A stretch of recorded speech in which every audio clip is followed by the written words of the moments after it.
Hey guys, Travis Gillespie here. Today we're going to be looking at factors, and I'm just going to write that on the screen, factors. In the last couple of videos we've been looking at the rules of divisibility, and now we're going to move on to factors. So let's talk about what factors are real quick. Okay, so if you're having trouble remembering what a factor is, I'm going to draw a picture here. And this is a factory. Alright, now this factory, it might have a little bit of a smokestack. But factories, what they do is they push products out to the market. So factories build or create products. Now they don't only make one product and push it out, they make multiple products. Okay, so how can we relate this concept back to math and factors? Well, factors are whole numbers that you can multiply together to build or create the same thing. They build or create products. Now this product in math, it's not an item that's going out to the market. This is a number. So a product in math, it's the answer to a multiplication problem using factors. Let's take a look at an example. Okay, so what if somebody asked me to list all the factors of 92? Notice they're asking for a list here. So I'm just going to write that down. List. We want a list of all the factors of the number 92. Now there are a couple of ways that I can do this. And I'm going to show you two ways to build your lists of factors for a number. So I'm going to just change colors. Alright, so now I'm going to ask myself what numbers multiply together to make the number 92. And I'm going to start with the easiest one. 1 times 92. 1 times 92 will get me to 92, so the whole numbers 1 and 92 are factors of 92. I'm going to keep moving from there. I'm going to say, okay, well, what about 2? And I'm going to ask myself, is 2 a factor of 92? Well, half of 92 is 46, so 2 times 46 will get me to 92, and 2 and 46, both of these numbers are whole numbers. Therefore, they must be factors of 92. Let's move down to the next value, 3. And I'm not sure if 3 is a factor of 92. So what I'm going to do here is, well, I could use a calculator if I had one, but I want to use something else we've already learned in one of our previous videos on divisibility. I'm going to use the rule of 3.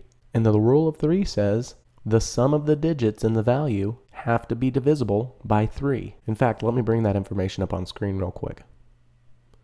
So the rule of 3 says the sum of the digits is divisible by 3. So all I have to do is add these two digits together. I'm going to do that over here. 9 plus 2. 9 plus 2 is equal to 11. So the sum is 11, and 11 is not divisible by the value 3. I won't get a whole number in the end. So for now, I'm just going to cross off 3. It doesn't work, and I'm going to move to the next number in the list. In fact, that looks a little bit sloppy, so I'm going to get rid of this information.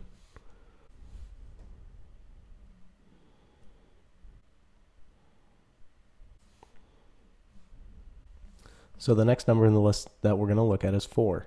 Well, the rule of 4, if I use the rules of divisibility, say the last two digits are divisible by 4. So 92 here are the last two digits, and 92 is divisible by 4. 92 divided by 4 is 23, so therefore 4 times 23 must get me 92. 4 and 23 are whole numbers, therefore they are factors of 92. Alright, now let's go through this list a little bit more. The rule of 5 says 92 would have to end in a 5 or 0, and it does not. 92 is not divisible by 5. Also, 5 is not a factor of 92. The rule of 6 says the rule of 2 and 3 have to both apply. Well, the rule of 2 is the only one that applies, so the rule of 6 does not work. 6 is not a factor of 92. Also, the rule of 12 says that both rule 3 and 4 would have to apply. Since the rule of 3 doesn't work, well, 92 is not divisible by 12. 12 cannot be a factor of 92. In fact, what I'm going to do is cross off the ones that we've already used. We've already said 12 is a rule that won't apply. 5 does not apply. 3 does not apply. 6. 4 checks out, so I could circle it. Also, 2 checks out, so I could circle it. So let's look at the rule of 9 and 10. Well, the rule of 9 says the sum of the digits is divisible by 9. Therefore, the rule of 9 will not work because the sum is 11. The sum 11 divided by 9 will not get me a whole number. Finally, the rule of 10. Since 92 does not end in 0, the rule of 10 does not apply. Now, if you were to take the value 92 and divide it by 7 or 8, you would find that your numbers are not whole numbers. Therefore, 7 and 8 are not factors of 92. So the values that we found that are factors of 92 are 1, 2, 4, 23, 46, and 92. Now this is one way you can list your values. Another way is to create a factor rainbow. So I'm going to list these numbers out, and this is how we'd create our factor rainbow. We would start with the smallest number on the left, the largest number on the right, 92. Followed by the next numbers, which are 2 and 46. And finally 4 and 23. Now what you want to do from here is actually connect these numbers that are factors. So 192 you would connect in, let me get a color here. Now if you're wanting to make a true rainbow color-wise, well, you'd follow Roy G. Biv, or follow the color spectrum of the rainbow. If you don't have colors, or the colors that match up are enough numbers to match up the colors of the rainbow, just choose the colors that you like. The big goal here, what you're really trying to do, is just show which numbers are factors together. So 1 times 92. I could change colors again if I wanted. 2 times 46. 4 times 23. Notice my color schemes aren't the same colors in the rainbow, and that's all right. As long as it makes sense that 1 times 92 is our factors together, 2 times 46 are factors that are multiplied together, 4 times 23 are two other factors that are multiplied together. Now, every once in a while I'll have a student ask, do I have to make an arc above the numbers? Well, no. In fact, if I wanted to connect 4 and 23 here, I could have used an arc below instead. So let me make sure that that stands out a little bit better. So if you want your arc to go below and connect the values, that's okay. Or if you want to use brackets instead of even using an arc, you can use brackets below or above the numbers.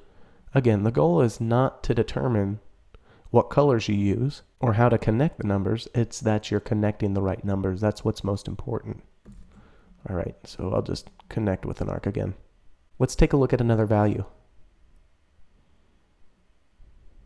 Let's take a look at the number 24. So we're looking at 24 here. We want to list all the factors of 24. So if you want to use the rules of divisibility, you can, but if you don't want to, you don't have to. I'm going to start with the easiest values. 1 times 24. 1 times 24, they're whole numbers and they're factors of 24. I'm going to move on to 2.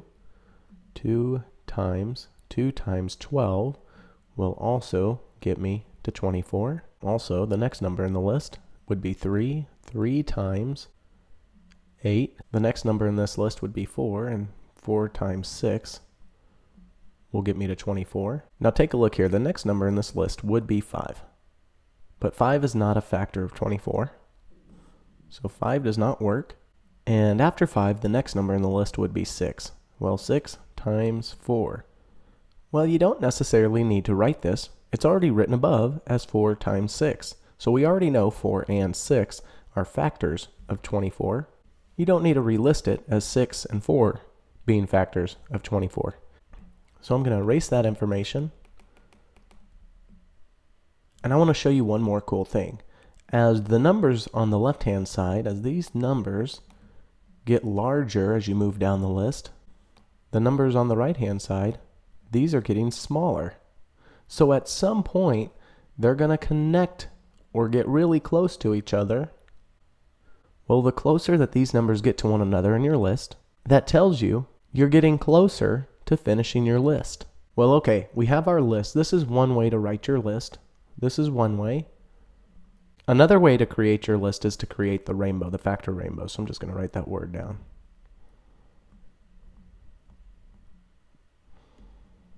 Just know that if you're being asked to create a list of the factors, you don't need to create both the list to the right and the rainbow. Just choose one or the other to help you get the list written out, to help you find all of the factors of the value you've been given.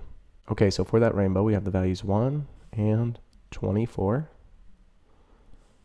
2 and 12, 3 and 8. We have 4 and 6. Now let's stop for a second and look at this list. Notice the next number between 4 and 6 is the value 5. So I could put 5 here. And we know 5 is not going to work. So I'm gonna stop here. I'm going to erase that information. And I want to look at something else. Notice as the numbers move from left to right, well, these numbers are getting larger. Also, the numbers moving from right to left. These numbers, they're getting smaller. But what we're really seeing here is that they're coming closer together. So there's going to come a point when you run out of numbers to use, and when you hit that point, you know you're done. Okay, so this time to create the rainbow, I'm going to connect the values below. And I'm going to use a bracket this time. So we have 1 and 24 are factors of 24. Also 2 and 12.